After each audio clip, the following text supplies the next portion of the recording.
यह रही बूढ़े माता पिता की एक लंबी भावनात्मक कहानी जो उनकी ज़िंदगी की सच्चाई और त्याग को दर्शाती है। कहानी: गांव के किनारे पीपल के पेड़ के नीचे एक पुराना सा घर था जिसमें रामदयाल और उनकी पत्नी जानकी देवी थे।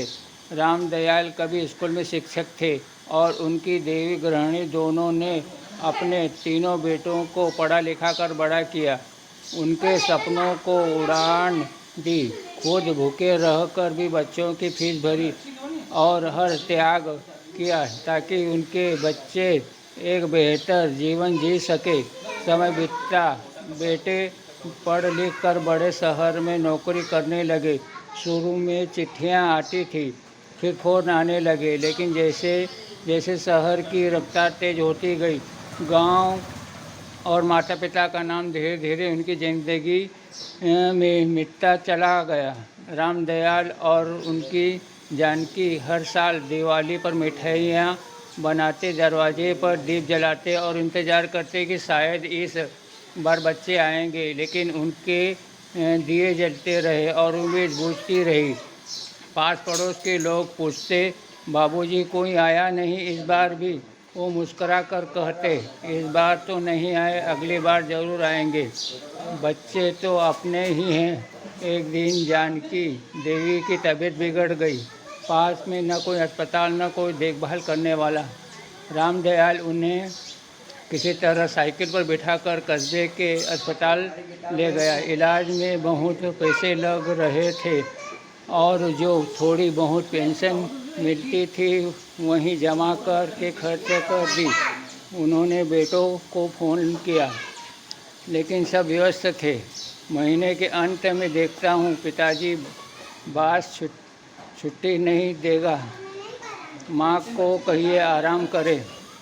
जानकी देवी कुछ महीने बाद दुनिया छोड़ गई। रामदयाल टूट गए, लेकिन आंसू किसी के सामने बहाए नहीं। अब वो अकेले थे। पीपल के पेड़ के नीचे बैठकर चुपचाप आसमान निहारते रहे। फिर एक दिन कुछ बदला। एक अनाथ बच्चा करीब 10 साल का गांव के मंदिर के बाहर बैठा रो रहा था।